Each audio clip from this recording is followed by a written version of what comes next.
Good morning, Husker fans, and welcome back to Coffee with Husker Big Red. This is episode 5, and we're here on a Friday morning today. Got some stuff going on this weekend, so we're going to bust out the chat here a day early.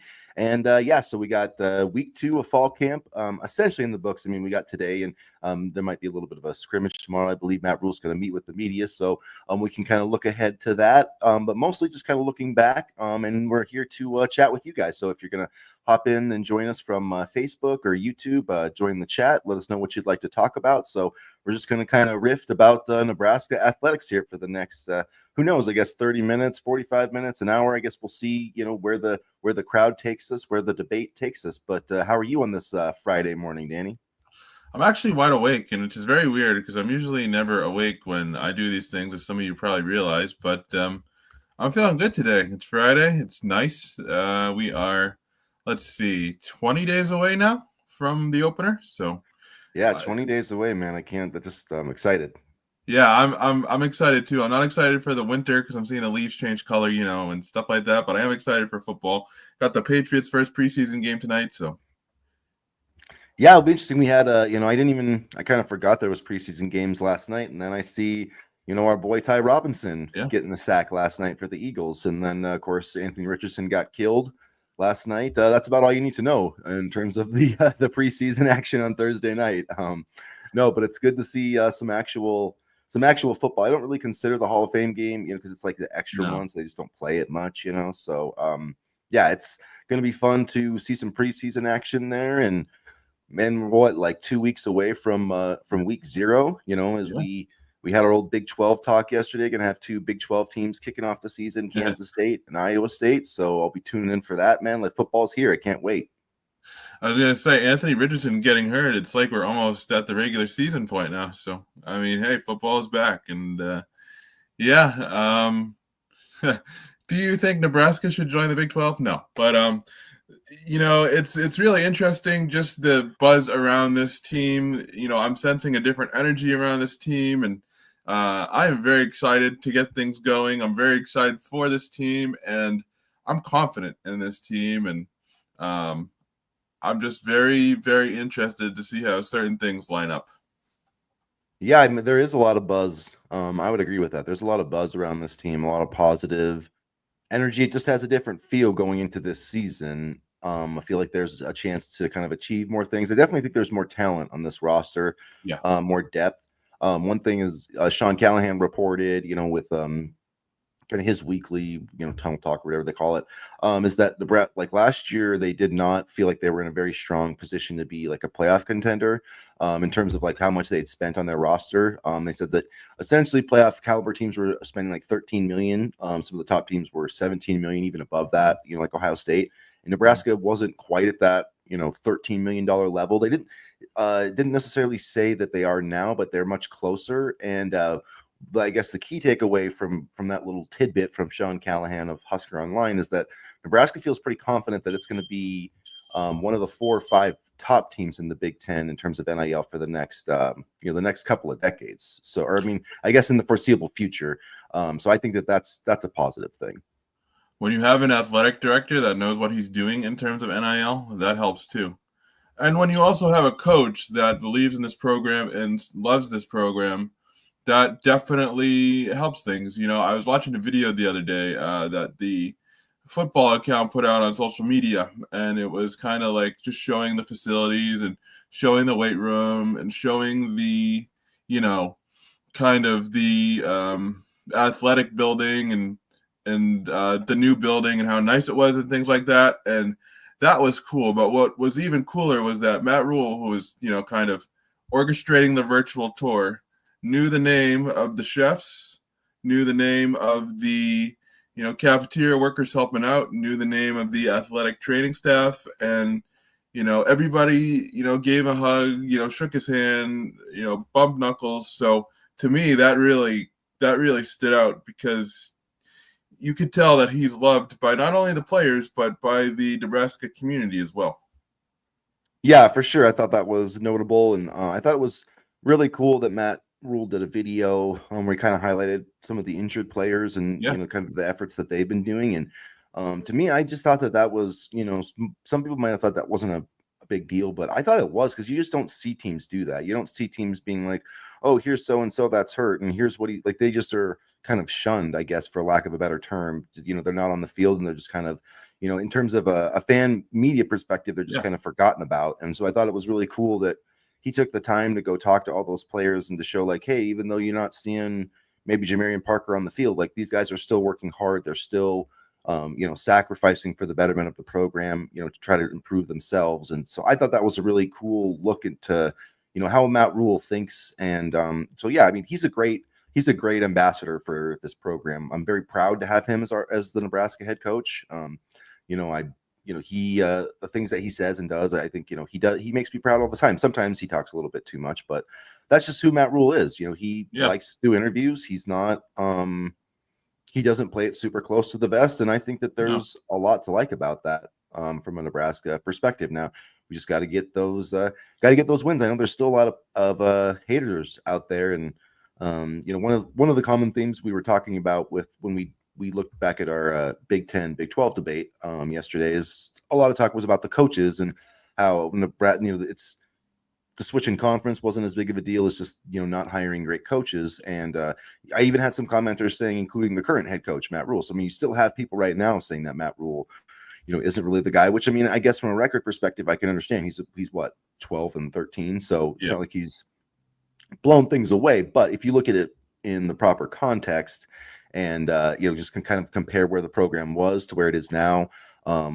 I would say really, I mean, look at the quarterback position, look at the offensive line, look at all the infrastructure stuff that you talked about. It's just in worlds, it's in a world's better place than it was, 3 years ago. And a lot of those fans want Tom Osborne to come back still. They're holding on hope that he'll return and coach. So I'm not Dr. Tom. And I'm the biggest Tom Osborne which I do love world, Tom Osborne for sure. But let the man rest. Let him have his time. He did his time. Let him have his time. And no, I mean, and Matt Rhule inherited, I'll just say it, a terrible program. He inherited a terrible program, and he said something to that effect. Mm-hmm. So the 12-13 record, is it great? No, but when you look at it from a bigger picture, like you mentioned, he had to basically rebuild the program from the ground up. And look, I know there's been, some tough losses at the end of games and things like that. But I mean, like if you're a competitive, like you're going to have close losses. And I just feel like that there has been more, I'd say more than there should be for Nebraska. Like usually those things are, kind of 50-50, whatever. And I mean, he hasn't been great in all those situations, but I do agree with what he said in that when you get, but like, there's not really that much about like, I'll say that I'm not a big believer in, I don't think you can sit there and be like, okay, well, we're going to practice 2-minute drills, or we're going to sit here and practice the end of games. Like that's not really something that you can do. It's just, your guys have to get better and they have to be a better team. And when you have a better quarterback, then guess what? You're going to be a better team in the last 2 minutes of the game. So when you've got a kid that's a freshman who's now a sophomore, he's probably going to be in a better position to, make those decisions and help you, get, I guess, in range for a game-winning field goal, stuff like that. So I don't know. I mean, yeah, there's been a few coaching decisions here or there, but that's with anybody. I mean, I could look back at Urban Meyer when he was at Ohio State and they lost to Michigan State one year with the backup quarterback, and he had Ezekiel Elliott, the best player in college football probably that year, and he gave him the ball. He barely handed him the ball that game. And he's Urban Meyer's, I actually think Urban Meyer's a better head coach than Nick Saban, like, to be honest with you. Like, if I had one game to choose, like, in college football, like, I'd probably choose Urban Meyer over Nick Saban. Like, I wouldn't even think about it that much. I think he's a really good coach, but that day he messed up and he didn't give his best player the ball. So, I mean, coaches do that. They screw up, but that doesn't mean, like, Matt Rhule's a bad coach. And I know people will look at, the top 25 record and whatever. Well, he was at Baylor and Temple. Like, let's give the man a break here before if he coached it, like, if you want to criticize, like, James Franklin's record against top 10 teams, like, that's legitimate. He's at Penn State, but I mean, are we going to criticize a man for not beating Texas and Oklahoma when he's at Baylor? I mean, come on.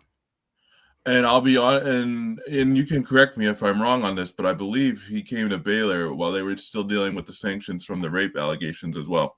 So there was a lot. Yeah, he did. No, he had like a mass exodus. I think when he showed up there, he had to cobble together a roster. Yeah. And then within 2 years, they were in a bowl game. And the third year, they were in the Big 12 championship, and they went and played in the Sugar Bowl. So, Yeah. I mean, he's done some things. I mean, I guess we can just put it that way. Matt Rhule's achieved some things. He's won a conference championship, so I definitely think he's going to be a success here at Nebraska. And, for my money, I think he's going to be the coach for the next 10 years. I hope he's the coach for the next 10 years. And I think that's what this program needs. Somebody that's going to actually be the leader and foster it and let it grow and let guys develop. And, he can be, our Dabo Sweeney or whatever, somebody that's going to actually just I stick hope not. I around. get what you're saying. I get what you're saying. I, But yeah, I mean, I think because I think that he likes the Big Ten. I mean, I know there's always this like, oh, would he leave Penn State? Kind of worry out there or leave for Penn State. But I mean, if he's been at Nebraska, the longer he's at Nebraska, like to me, that becomes more of a remote possibility that he would leave this job for Penn State. You know what I would compare him to? Kyle Whittingham. If he's like a Kyle Whittingham, then I'd be very happy. Kyle Whittingham's probably the most underrated coach in college football. Now that you bring him up, he just has never got any credit for all the work he's done at Utah. So yeah, that would be a great a great result for Matt Rhule in Nebraska if he could be that kind of coach. Great defenses, won some Pac-12 championships. I mean, that's a school that, like Nebraska, went through some conference realignment about at the same time, went through quite a bit of struggles. I mean, Utah struggled when they went to the Pac-12, and he guided them through that. And by the time they left, they were one of the best programs. And if Cam Rising doesn't get hurt, they probably have a couple more good years, maybe a couple more maybe a playoff appearance. Because when he was playing good, like they were a really good team. They had a couple of interesting, Rose Bowl games there. They had a Rose Bowl against Ohio State. That was a great game. So he's done some great stuff out there at Utah. They had a really good running back at Utah too, whose name I don't remember at the time, but yeah, no, Kyle Whittingham, I think he's a very, very good football coach. But circling back to our week 2 takeaways, one of the things that I took away is that you kind of mentioned this in our last video, but it sounds like Addison Williams wants to use Donovan Jones as a safety kind of corner hybrid, and I was thinking more about it, and I feel like he would fit very well in that role. Yeah, I do too, because I mean, it would be better, I think, to have him in coverage situations than Buford or Hartzog or even Deshaun Singleton, if I'm being honest. So like if you're going to play that 3 safety defense, I wouldn't mind Donovan Jones being that guy, because I think he can play kind of with this, I guess, with this head face on the defense, like playing that deep safety role, kind of where you're looking ahead, not really guarding a man. But I think he can do both of those things. And I mean, I haven't really seen him tackle a ton, but I'm just going to assume that he, is fine in that area. So, yeah, I think it's just maybe, a little bit more of a nickel package that actually has like 3 cornerbacks instead of the 3 safety look that Nebraska has always tried to use. And maybe kind of an acknowledgement too that like Malcolm Hartzog just is not that great of a cover corner, and he's better as more of a. I was just thinking about my rant about Malcolm Hartzog that time, and I would agree. So I mean, yeah, that's kind of where I take it. So I mean, we'll see. I also have heard about it's Justin Rhett, right? I'm not. Yep. So I mean, I wouldn't be surprised if I think he's, of all the transfers, he's maybe one that's been not talked about enough, just being on the too deep in the secondary. And my guy Caleb Benning too. I've been preaching him up for years, or I mean, well, even before he committed. Yeah, years. So I mean, I really think he's going to be, at some point, I think he's going to find his way onto the field. Maybe not this season. I mean, probably on special teams, but he's just a name I'm continuing to watch in the secondary. I'm always rooting for Kevin Galick, the UNH former Wildcat. Let's get some good long snaps in there. I'm fired up about that. Just a New England connection. And so I'm very interested to see how the special teams are this year. And we heard Andrew Marshall talk earlier this week about how much he loves Mike Eckler. And so I'm excited to see what Eckler can do with Marshall on special teams. Yeah, for sure. I think special teams, we mentioned that earlier, I think this week on one of our videos, that it's actually going to be a strength, I think, this year for once, which will be a big change. But Ja'Cory Barney, Andrew Marshall, Archie Wilson looking like a threat Yeah. as the punter. Whoever wins the place kicking job, which was better at the end of last season, and if you get a good long snapper, that'll make a big difference too. So improved special teams. Like if there's one thing I want to take that I could, I guess there's a few things, but if there's like one thing I could solidly take to the bank about this team that I feel good about is that this special teams is going to be much better in 2025 than it was in 2024. And that would help us maybe win 1 or 2 more games, which would put us at like 9-3, maybe 10-2 with the schedule. But yeah, I'm excited for the improvement on special teams. And it wasn't just solely a Ed Foley problem, so I don't want to put it all on him. And I'm not saying that you are, but I'm just thinking about, dating back to even the Scott Frost era, special teams were an issue, particularly punts and things like that. So it's been a while since Nebraska's gotten consistently good special teams play. Even I don't know if you remember, but Connor Culp, he was a all Big Ten kicker one year and then had the yips the next year. It was never the same. So even he couldn't provide a form of consistency. Yeah, was he the guy that missed some kicks against Oklahoma in that one game? Yep. Yeah. So that was a wild game. But yeah, we would have won more games last year. And I think it does go back to that same thing of like, okay, we had problems with snapping. Well, let's go get one of the best long snappers available in the portal. Let's go find one of the better punters. And that's, Archie Wilson, you probably don't get without Mike Eckler because he kind of scouted him. And that's, coaching, when you talk about like being the head coach or being an assistant coach, I mean, talent acquisition is still the most important job of any coach, whether it's, Mike Eckler or whether it's Matt Rhule, because that's how you win games in college football, right? Is accumulating talent. And so it's like your ability to not only recruit players and convince them to come, but to scout them and identify them and all that type of stuff. And I just feel like, Mike Eckler on special teams does that at such a high level that it's just going to improve. It's not that Ed Foley wasn't teaching the right things; he just didn't have the right players. And Mike Eckler, kind of helped make that happen. So,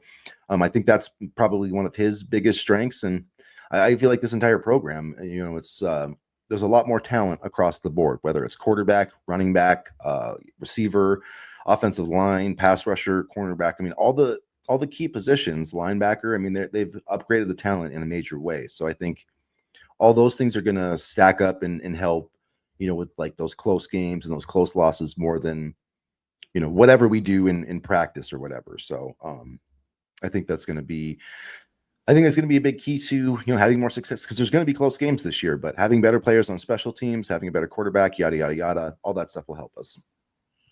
I agree. Rhule is more transparent with the players, and he's honest. There's never a doubt on where he stands about things, and that kind of authenticity, you can really tell, he means what he says, and that goes a long way too, especially in today's age. Yeah, we've seen that help Nebraska on the recruiting trail quite a few times. So, yeah, I think these players really do respect Matt Rhule. I think they know where they stand. He was when they had the 105-man roster limit, he was very upfront with guys about where they stood. So yeah, it's interesting how that all played out. But yeah, I mean, Matt Rhule, I think, is like a parent. You'd feel good with your son going to be on Matt Rhule's football team for sure. Yeah, absolutely. And I think that speaks to his coaching staff as well. I think he's surrounded himself with a great collection of coaching talent, and I think that'll go a long way too. So what are some of your other takeaways here from the second week of fall camp? Has it been maybe as much buzz? We had some guys talk with the media earlier this week, but what are some of the things that you've heard or read or seen this week about Nebraska football? Well, I feel like Cortez Mills, I keep seeing his name pop up. I feel like he's going to have a major role this upcoming season, and I feel like he is going to play a bigger impact, in this offense this year than people might think. Yeah, I definitely keep hearing buzz about him. It looks like Dane Key avoided his injury, so yeah, I think at wide receiver it's going to be pretty set with Dane Key, Isaiah Hunter, Cortez Mills, and Barney. I think it's like the top four. And then after that, I think you do have an interesting group of, Quinn Clark, Keelan Smith, trying to think who else. I mean, Bonner, so all those guys I think will probably, factor into the mix after that. But I think those top four, I think you're going to see those top four guys are probably all going to get, I mean, I'm thinking like, I'm not really, I'm trying to think of like target numbers out off the top of my head, but I would say those four are going to get the majority of targets. And I think Cortez Mills is going to get, probably maybe not quite as many targets as Ja'Cory Barney last year, but I think it would be somewhat similar. I mean, maybe the early in the year workload.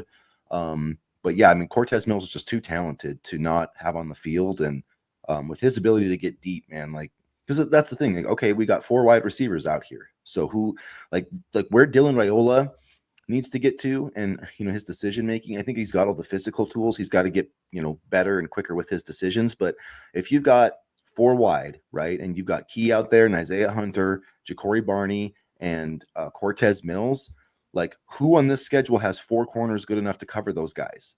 Nobody that I know of. I mean, not even Michigan. Michigan does not have 4 corners who can match up with those guys all day. So Penn State, no. I mean, maybe I don't know, and I also don't know enough about their depth chart. So I mean, potentially, but I mean, you get my point though. Like, Yeah.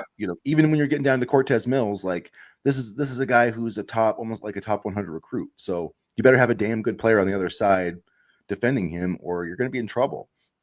So I just feel like there's going to be some really great mismatch opportunities, for this team in the passing game, no matter who they play. And I feel like Emmett Johnson will be a big part of that too, kind of maintaining that balance and that balance within the offense. And he was named to the Doak Walker Award watch list earlier this week. A lot of players get named to that watch list, sure, but I still think that's an accomplishment for him. I'm not sure if he could have the type of season where he would win the award just based off of the style of the offense, but I do think he could have a big year. I think it depends. I mean, I don't think it would be insane for Emmett Johnson to have like 400 or 500 receiving yards this season, which I know is a lot for a running back, but you look at all these weapons, and I think the thing is Holgorsen too, and we saw it last year, is and Emmett Johnson, and like, do you ever notice how close Raiola and Johnson are? They go to everything together. So Yep. I feel like he's going to be, like the check down Charlie throws are going to be thrown to Emmett Johnson, and he has a way of taking those check downs and turning them from 5 and 10 yard gains into 15 and 20 yard games. He's very good at receiving, more so than I realized. I started to kind of realize it last year, but he reminds me of Ramir Johnson with the way he can receive and make things happen after the catch. Yeah, so I mean, that's where I think he can excel. He probably won't win the Doak Walker Award, but he might end up being a finalist. But it's still, like you said, it's still good to have him kind of being mentioned in there and getting that recognition. So it's good to see that. And I think, yeah, with Dylan specifically, Raiola, I think one thing he's got to do this year that he didn't do a good enough job of last year, which is understandable as a freshman, but he does need to take the easy completions more. Like, if a guy's open, just get him the football, right? That's my operating philosophy on College Football 26, which I probably reference way too much on the show, and I'm sorry about that. But my thing is, like, if I've got an open guy, I'm going to take it. Take the profit. Take even if it's just a 3-yard gain, take it. Like, if it's Ja'Cory Barney on a 5-yard slant, get him the football, because who knows what's going to happen. So I feel like turn into 35 yards. Yeah, and I think we saw more of that last year with, once Holgorsen got on there. But I think that's like a really big coaching point that I want to see out of Dylan this year is quick decisions. And we don't have to get 30 yards in every play. Like, we don't have to, it doesn't have to be like, going broke on every play. Like, you just move the field, take the easy stuff, and, you're not going to go broke just, getting earning a profit every single down, right? So just take those short completions, get the ball into the hands of your playmakers. And then when they start coming up a little bit, then you can take your shots down the field. But sometimes I think you see him like patting the ball and, taking a little bit of time in there. Just make quick decisions and get the ball out to your playmakers and just keep the positive yards going. Well, I feel like you kind of hit the nail on the head. Once Holgorsen came, things got better. And I think that will change. I think Holgorsen did a much better job of involving the running backs in the passing game. And so I think you will see that better. see that kind of check down type stuff improve under Holgerson. So Boris Barracuda, thank you for the comment from YouTube. Coach Rhule has assembled one of the finest staffs in the Big Ten and the country.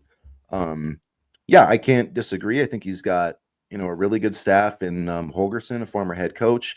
I think Donovan Rhule has proven himself as the offensive line coach. They've gotten a lot better. I really like Takeel Shorts as the wide receivers coach.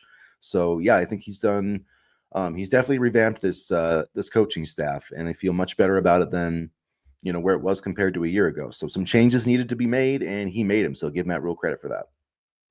Yeah, and he made tough decisions. Yeah, like you said, tough decisions, and he was able to kind of recognize a problem and fix it immediately. He didn't really delay in the sense, because last year the writing was kind of on the wall after the USC game, and I get giving Satterfield the benefit of the doubt in his second season, but once Rhule realized that this wasn't going to work, then he made the change, and I give him credit for that. Yeah, and I think about, man, like, if we had Dana Holgerson for the Ohio State game, maybe we would have won that game. But anyway, that's neither here nor there. I don't know if we would have, because the receiving talent still wasn't great last year. True. I feel like if you give us a chance, with this year's roster and the Ohio State game last year, we would have won. But I don't know, because Isaiah Nair kind of shrunk in big moments, and Jamal Banks was inconsistent, probably due to the scheme. But I don't know if we would have. Yeah, that was an interesting game, though. That was one of the, that it was like frustrating because you had the 1 week where you got torched by Indiana, and then you come back and play. It's like if you had played like that against Indiana, maybe you'd won the Indiana game. But I mean, it's like Matt Rhule said, the team just wasn't quite good enough as we wanted it to be last year. They had a freshman quarterback, and that has some growing pains, and we realized that last year. So hopefully everything gets started off much better this year. I think it will be, though. I think Dylan and Matt Rhule, actually, he said this yesterday, or maybe not yesterday. It was in an interview this week, tripping over my words there. But I believe it was with Hail Varsity or Her Sports. If not, my apologies. But he was being asked about Dylan Raiola, and his comment was, and I quote, "I think he's going to be one of the best players in college football this season." And I sat there and I looked at that and I thought, that's what I've been saying. That's what I've been trying to tell people is going to happen. And if that's true, if he is one of the best players in college football, this team's going to be in the playoff conversation. Maybe they won't make it, but I just don't like with this schedule. If he's really that good, I just don't see how this team doesn't win at least 9 games and maybe 10. Like it's just, playing at home. I mean, this team's not like even during the Frost era, right? Like even when we sucked, we were still tough to beat at home. We almost beat Michigan at home that one year.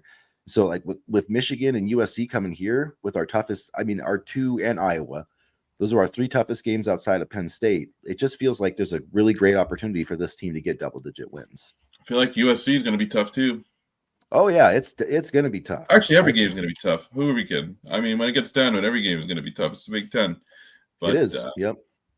But no, I'm excited. I'm excited. I have this team at 9-3 again, and I know I've said this before in other videos, but that October stretch is really kind of going to be crucial for me. And if there is good news, it's that we get Houston Christian and Akron early in the schedule. I'm actually doing an Akron dynasty and NCAA, and I subbed out Nebraska for some lower school because I knew I was going to get throttled. But anyway, so nice. Good. I have not played my NCAA very much, so just been busy. But I don't know what I just always play. I always play Nebraska, and I'm a Michigan fan, so I do a Nebraska dynasty and a Michigan dynasty, and that's it. I just play those teams, and that's that. I don't know. I just don't have, for whatever reason, I just don't have any interest in doing a dynasty with any other school. So I like to build it from the ground up on Heisman, which is tough, but it keeps me busy when I have time, but yeah, no. So I think 9-3 is a realistic benchmark for this team. 8-4, I can live with. 7-5, I'm not. I wouldn't be happy with 7-5. I think 7 or 8 wins. It would depend on who they beat, right? Like because not all. Michigan won 8 games last year, but they even the regular season they only won 7 games, but one of those 7 wins was the right one. So that season was a success, even though it was only even though the regular season they went 7-5. I don't know if there's a game like that for Nebraska, but say if they go, if they're 8-4, Iowa. yeah, that's what if they're 8-4, but they beat Iowa, I would call that a successful season. Also, the Iowa fans have been like talking shit nonstop about. Oh, I know. About Nebraska and and they think Mark Gronowski is the second coming of Tom Brady. It's like, okay, relax. Like, I can't wait for that game because they're just talking nonstop. I know. Yeah, they got Mark Gronowski on this. They have a throw, and they're like, "We've got the best quarterback in college football." And it's literally a wobbly ass throw to the outside. I'm like, "What are you talking For about?" The 5 ball yards. is, yeah. I'm like, the ball is literally wobbling out of his hand. I'm like, if that's what but that's the thing. Iowa fans have never seen what a good quarterback looks like, literally in their entire history of their program. So, when they see a guy complete a couple passes, they're like, "Oh my God, look at that quarterback!" Yeah. So. Yeah, I don't know. I mean, and truth be told, they're probably just going to hand the ball off a ton anyway. So, but even when they've been who's their best quarterback? Ricky Stanzi? I was Banks? just thinking Ricky Stanzi. Yeah. I mean, good Lord. I know you guys have won a lot of games against us over the past, but it has nothing to do. It's like Iowa has won because of Nebraska's ineptitude, basically. Like Iowa just shows up and they're like, well, we just won't screw up because we know Nebraska will just hand us the game at some point. And that's been what happened. Iowa did not win the game last year. Nebraska handed it to them. Same thing that happened in 2023. I mean, basically every single year. Either Nebraska wins it or they just hand it over to Iowa. And once that stops happening, once we stop giving you guys the game, you're not going to beat us very much anymore because we're a better program. We just are. We've got better quarterbacks. I literally cannot think of a really good Iowa quarterback. I just can't of a great Iowa. Who's the great Iowa quarterback? I mean, I'm sure maybe some Iowa fan will tell me, but I can't think of a single one. Yeah, of all time, I can't think of a single one. I can think of guys at Purdue. I mean, Purdue had Drew Brees. Well, yeah, Drew Brees. They also not Dan Fouts, but they've had some really good quarterbacks back in the day. So sometimes my brain turns to mush when I'm on camera. I know it makes me sound like a total idiot, but Purdue's I think Bob Greasy was a Purdue quarterback. I think is the one I'm thinking of. Okay, there you go. That's a name. I mean, honestly, I'm looking at the Iowa quarterbacks and their history, and nothing to write home about. So I mean, at least we got touchdown Tommy. So I mean, I know that's been a long time ago, but that's better than anything you've ever had. And Dylan Rhule will probably be better than any quarterback Iowa's ever had. So I mean, it's kind of like the Bears Packers thing, where it's even if the Bears beat the Pack, the Bears have never had a 4,000 yard passer. That's the kind of ineptitude that we're talking about with Iowa football. They may win, but it's not going to look pretty. And I don't anticipate whatever Gronowski or whatever his name is to be that great this year. I don't either, but I mean, you watch, we make even the worst quarterbacks look unreal. So, I mean, good Lord, they beat us with that chubby guy. What's his? He was the worst quarterback in college football, and they somehow won that game. It was the backup to Spencer Petras. Yeah, I can't even remember his name, but he was terrible, and he still beat us. So yeah, it's not like Iowa needs a good quarterback to win, but they always have good defenses. They always have fundamentally sound defenses. I'll give them that. Yeah, I mean, if I could choose one defensive coordinator, just off the if it was a fantasy draft of defensive coordinators, I might take Phil Parker from Iowa to run my defense. You know what I mean? Yeah, maybe Jim Knowles. Maybe Jim Knowles. Yeah, I do. Yeah, maybe Jim Knowles. I do think Michigan's guy is pretty good. Wink Martindale. I don't know how long he's going to stay in college, just because I like that system. But I do like the Phil Parker of it too, where it's just well, we're basically going to run, the same shit, the same stuff, and we're not going to change much, and we're just going to out execute you, and that's pretty much what they do. I mean, they pretty much run. Yeah, it has, because they get good linebackers and they get defensive linemen that can get pressure, and so yeah, I mean, Iowa's good because at certain positions like offensive line, tackle, corner, linebacker, D line, they produce NFL. They're like a pipeline of NFL talent. Yeah, tight end. So That's one place I would like to see Nebraska get to, is having more NFL production, which I think they will. Another question from James on YouTube. I can't wait to see Iowa's DBs line up against our wide receivers. Yeah, that'll be a good matchup. I mean, Iowa is especially good at limiting, the explosive plays. Like, if there's one thing that Phil Parker does better than almost anybody in college football, it's limiting those plays of over 20 yards. So I think, the teams that, like, if you can get explosives against Iowa, if you can get even just a few, like, you'll beat them. But they are very, very difficult to get those against. You have to be very disciplined. Your quarterback has to be very disciplined. And it's that whole take what the defense is going to give you. Dink and dunk. They'll try to give you. We beat them with Trey Taylor a few years ago, but those plays are kind of few and far between with Iowa. Who do we? Casey Thompson, you mean? Yeah, well, I just mean Casey hit Trey Taylor. Trey Palmer. I'm sorry. Gosh, Trey Palmer. My goodness. We're gonna beat him with Trey Taylor soon enough. Good Lord. We will be beating him with Trey. Oh Lord, I told you, the brain turns to mush on camera sometimes. I don't know what happens. Soon enough, Trey Taylor will be the Hawkeye Slayer. After Trey Palm, that's still one of my favorite, like, of modern era Nebraska plays, because like in the last decade we haven't had like that many, that Trey Taylor to Iowa, like that whatever 70-yard. That because I was like, oh, we're winning this game. When he caught that play, I was like, oh, we're winning this game, which was the same day that Matt Rhule got hired, essentially. And so I remember doing a show with you. It was a great day. Was a good day. We gave Kirk Ferentz the finger on air. That was awesome. I wish we had Trey Palmer for more than 1 year. He was so good. I know he was. Casey Thompson was so confusing too, because some games would look unreal, and then other games it would just be like a mess. I think the offensive line really messed him up mentally, though. Like, he was always worried about getting hit, and for good reason, because he would be folded like a napkin every single time he dropped back to pass. And, so he got hurt, I think, in the midpoint of the season, and he was never the same. But, Casey Thompson was an interesting quarterback, to say the least. Yeah, that's when we had, like, Chubb starting for a few games, and he started against me, and then that was when he, like, couldn't complete a pass. He did better the next year after that, in 2023, when Rhule started him a couple of times. But 2022, man, he like barely seemed like he could complete a throw at times. So that offense was ugly. I remember we had games against like Minnesota and Wisconsin that were pretty close, that we probably should have won, but lost them at the end. Just didn't have enough offense. So I do remember that. I do.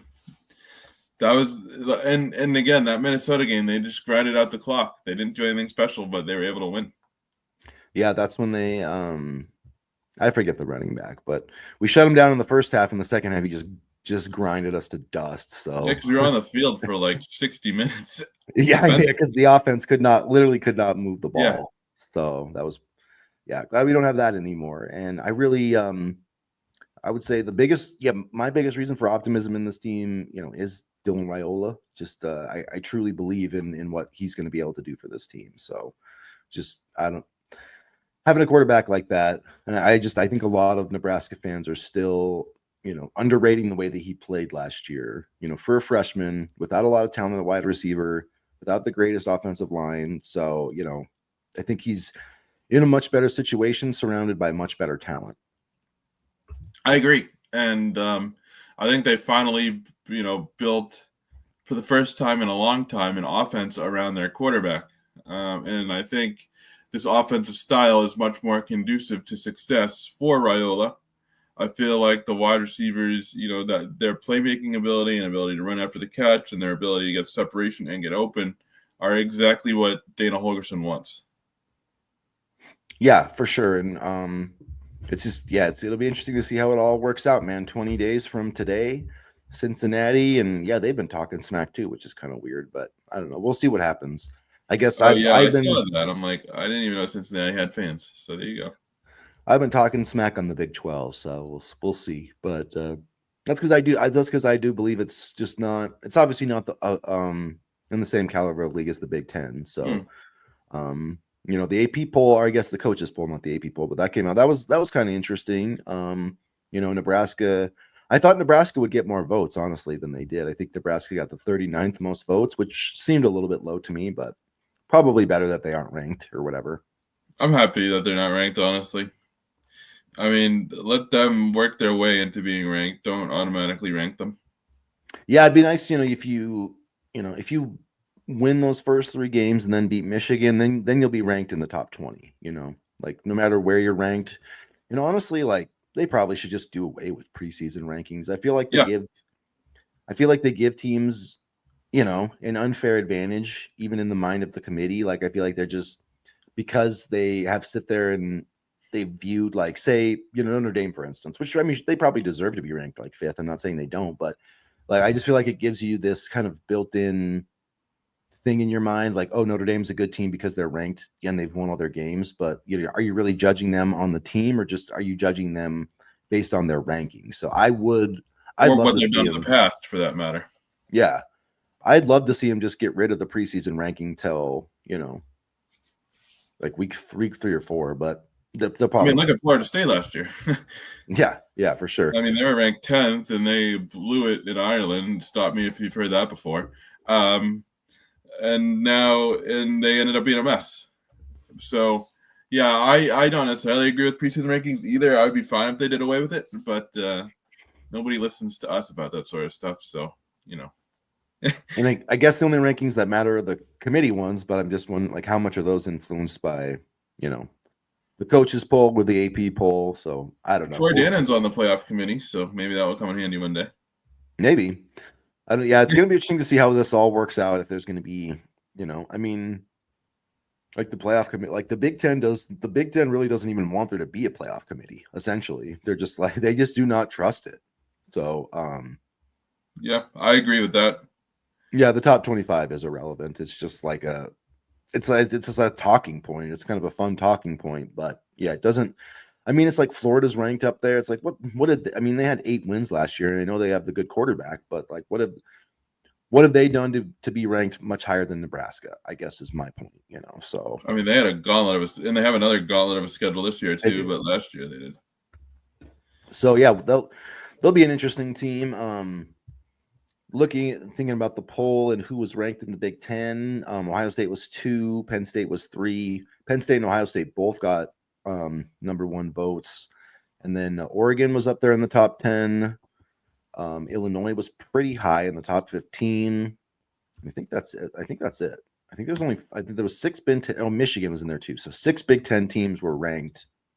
If I remember correctly, I believe there's 9 from the SEC, like 5 from the Big 12, or maybe not 5. Yeah, there was 5, but they're ranked a little bit lower than I don't think the Big 12 has a top. They've got 5 teams ranked, but nobody in the top 10. So Arizona State's number 11.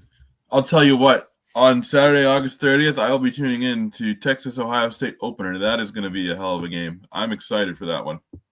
I believe that's the first time in the history of the coaches poll that the top 2 teams will meet in the first week of the season. That's the way it should be, honestly. We talk about getting rid of cupcake games. I love that Texas and Ohio State are going to battle right away. And I don't understand why.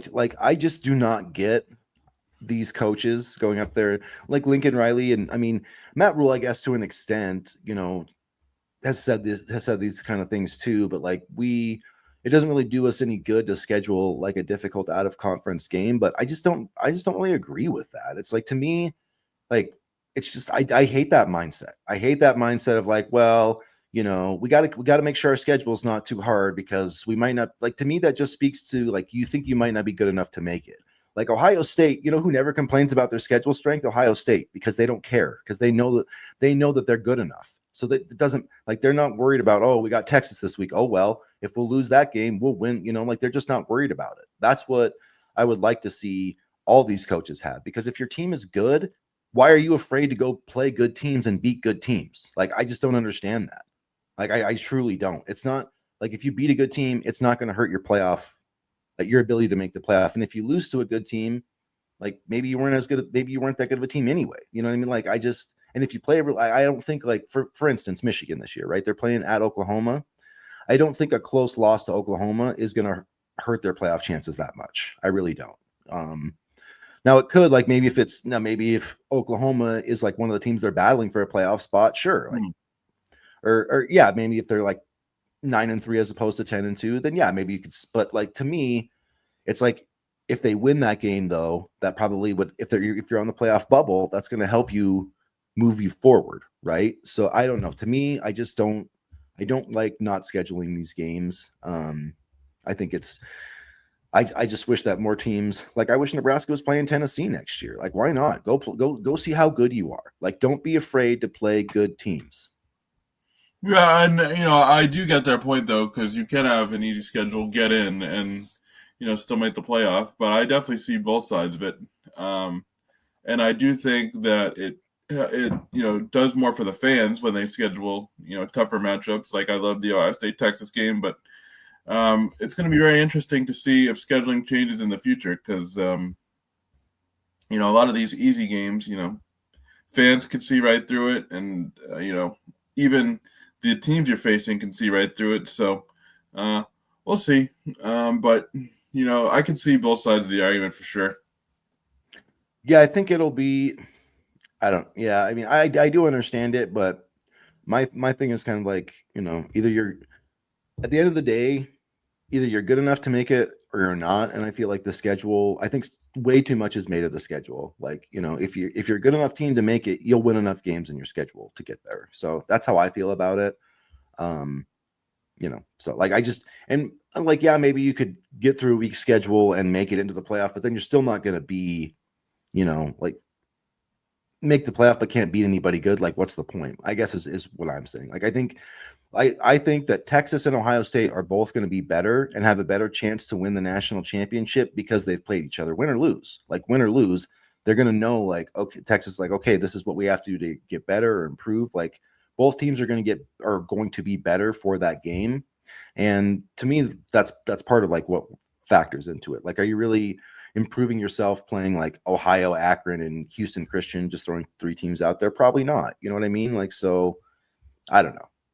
That's just my take on it. But I feel like if your goal is to really win in the playoff, like if your goal is to make the playoff, like that's one thing. But I don't feel like that should be the goal. You should want to win the playoff. And if you want to win the playoff, I think you get better by playing good teams. So, that's what I hope that Nebraska will keep doing. I want them to play whatever the stupid playoff formula is, whether it's the 4-4-2 the Big Ten wants or whatever. Like, I want them to seek out these high major games and play them because, like, the fact is, until we start winning those games, we're not going to do anything in the playoff anyway. We'll have to see what future scheduling looks like because a lot of these matchups are made, these matchups were made probably like 5 or 10 years ago. So we'll have to see how Troy Dannon kind of structures the schedule moving forward, especially, with him on the committee.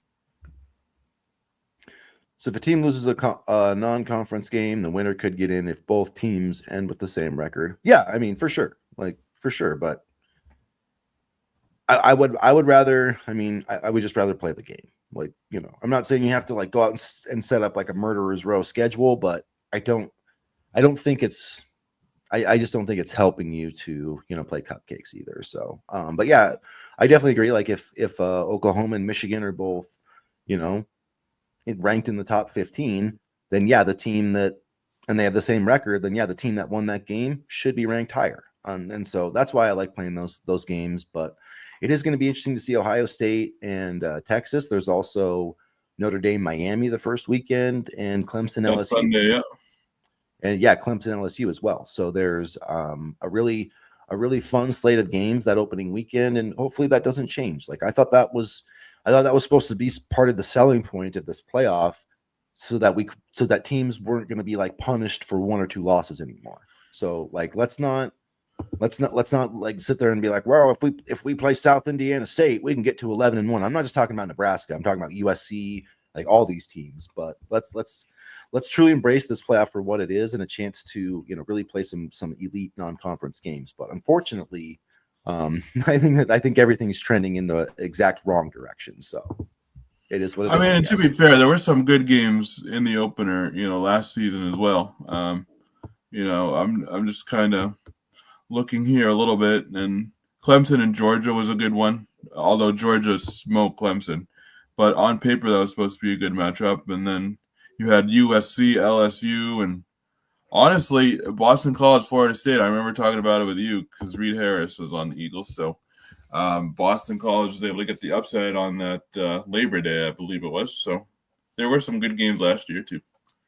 Yeah, for sure. And that's when we knew that FSU was full of shit.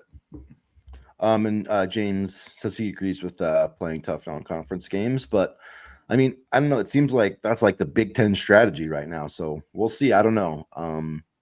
I think it helps make you better though. But at any rate, you guys, we will start wrapping it up here. So if you've got any comments or questions dying to get off your chest, now's the time. If you haven't already, please make sure that you guys do us the favor of subscribing to the channel.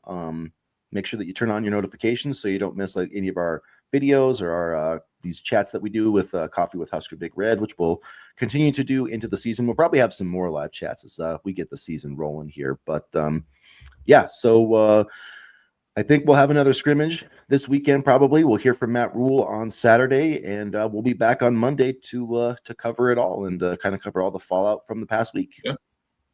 Yeah, and before we go, I just wanted to kind of mention, because I think this is important, John Cook was named the general manager and co-owner of the Omaha Supernovas volleyball team, and Merritt Beeson is also joining the squad as of last night. So, and there's another key point on that. I think the volleyball leagues have they did a merger. So that's like those two kind of professional volleyball leagues have merged together, I believe. And so I think the hope is to kind of create like a major league volleyball, which I don't know why we don't have that now, but it's fun to see John Cook kind of get back into the mix. And then the volleyball. Yeah, I knew he couldn't stay bored for too long. The horses couldn't keep him the horse couldn't keep him entertained that long, I guess. But you talk about, being an ambassador for volleyball for the state and having John Cook in those titles, that's huge for the program because that will attract top talent. I wonder how many former Huskers we'll see come over to Supernovas. I'm pretty sure that Lexi Rodriguez is going to be there as well. I think that's pretty much because I think she played there or one of those teams last year. But yes, and then Lexi and Merritt, that's a pretty good start. I think there's one more. Maybe Allie Battenhorst, but I can't remember who she played with last year. I think she played in Omaha last year. Now I'm sounding like an idiot. I'm looking it up right now, but yeah, no, I mean just to have Cook as the head of the program and the co-owner. I mean he knows volleyball and what it means to the state inside and out. So, and speaking of volleyball, the Huskers are ranked number 1. Which head coach Danny Busboom Kelly said she wasn't surprised about because she voted them number 1, which I thought was pretty cool that she said that. But you look at their schedule, man. You talk about tough non-conference games. Their first 2 games of the season in the AVCA coaches kind of showcase is Pittsburgh, who's ranked number 3, I believe, number 3 or 4, and then Stanford, who's number 6. So Nebraska has 11 matches this year against teams ranked in the top 25. So it's gonna be a fun year for volleyball. If you aren't a Nebraska volleyball fan, this is a great year to pick it up. So I feel like we have a good chance to finally get over the hump and win the national championship. And I feel like oftentimes when you lose a coach like John Cook and you lose that stability, things go south, but Danny Busboom Kelly has it under control. I have full confidence in her. Yeah, she will win national championships at Nebraska. No doubt in my mind that she will do that. So I like it. All right, you guys, thanks for hanging out with us again. Thanks everybody who's been watching on the replay. Hit subscribe, hit like. If you want to support the channel, you can always do super chats as well. So thanks again, everybody. Have a great weekend. And as always, go Big Red. Go Big Red.